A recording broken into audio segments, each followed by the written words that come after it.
Today, we're going to talk about how to build a better brain for an AI. We're going to tackle two of the biggest hurdles out there: giving it a memory that actually works and teaching it how to digest, massive amounts of information. Let's jump right in.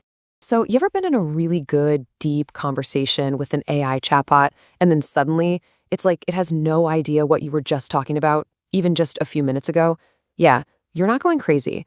It's a super common problem, and it really points to a fundamental weirdness in how these things actually work. And here's the deal. Large language models, or LLMs, right? They're trained on pretty much the entire internet, which gives them this bottomless pit of knowledge. But, and this is a huge but, they have absolutely no built-in memory of your conversations. So every single time you send a new message, it's like you're introducing yourself all over again. Okay, so how do we fix that? Well, the solution is to actually deliberately give the AI a memory. We're going to walk through a few of the clever ways developers are building what they call conversational memory, basically turning these brilliant amnesiacs into partners that can actually follow a conversation. The most basic way to do this is something called conversation buffer memory. And it's really simple. It just saves the entire conversation, the whole thing, raw, uncut, word for word. Every time you send a new message, that entire history gets packed up and sent right back to the AI so it has the full context. But there's a pretty big catch. See, these AIs have a very strict limit on how much text they can look at one time. It's called a token limit. And as your chat gets longer and longer, that transcript of the conversation just gets bigger and bigger until, boom, it blows past the token limit. It gets way too big, too slow, and frankly, too expensive to be practical for very long. So to get around this, we've got a couple of much smarter solutions. First up is conversation buffer window memory. Just think of this like a short-term memory. It only remembers the last few things you talked about, like the last 5 or 10 messages. The other option is conversation summary memory. Now, this is more like a long-term memory. Instead of saving every single word, the AI creates a running summary of the conversation as you go, which is a whole lot shorter and easily stays under that token limit. So this is where it gets really important. You've got to choose the right tool for the job. This table kind of breaks it down. That basic buffer memory, it's great for really short chats, or if you're just testing something out. Window memory is way better for those long, ongoing conversations where, what you just said is the most important thing. The downside is it can forget what you talked about at the very beginning. And then there's summary memory. It's awesome for keeping the main idea of a super long discussion intact, but you might lose some of the nitty-gritty details in that summary. Now, this exact same memory problem pops up in our next big challenge. What if you're not just having a chat? What if you want the AI to understand a massive document, like a 100-page report?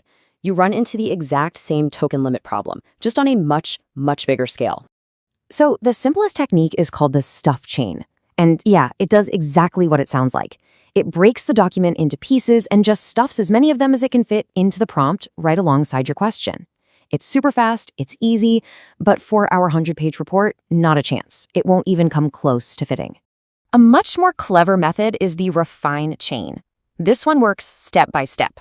First, the AI makes a summary of the very first chunk of the document. Then it takes that summary, looks at the next chunk of the document, and, refines the summary with that new info.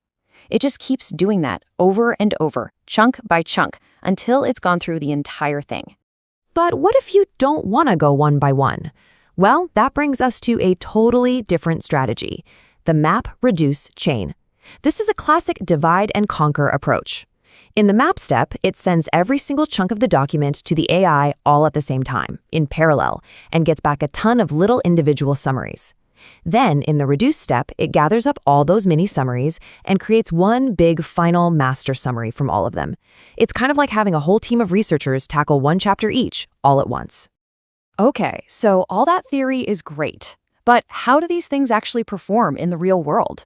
Let's take a look at a real test to see how these summarization methods really stack up when you throw a seriously dense and complicated document at them. And for this test, they didn't mess around. The document they used was the entire United States Constitution. The goal was to ask the AI to summarize this massive foundational text and see how the different approaches we just talked about handled it. And the results are pretty fascinating. The stuff method actually worked, but only because they used a model with a massive 16,000 token context window, which most don't have. The refine method, the one that goes step by step, It actually kind of struggled and missed several whole sections in its final summary. The clear winner here was MapReduce. It produced a really nice, complete summary. Oh, and another method they tried, MapRerank, just didn't work well for this particular job at all. So, what does all of this mean for you?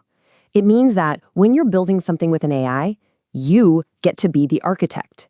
You have this whole toolkit of different ways to build a memory and process information, and now you know how to pick the right one for what you're trying to do. In fact, let's just boil it all down to a simple cheat sheet. If you're doing short, simple chats, that basic buffer memory is totally fine. For longer, ongoing conversations, you're probably going to want to use either window or summary memory. If you're just asking questions about a couple of small documents, the stuff method will probably get the job done. But if you're trying to summarize a really long, really complex document, your best bet is to start with MapReduce. And this all leaves us with one last, kind of mind-blowing thought to chew on. Right now, we're totally focused on just making an AI remember the literal words we said. But what happens when its memory evolves and it starts to remember what we actually meant? The context, the feelings, the stuff between the lines. The possibilities there are just, wow. Thanks for tuning in.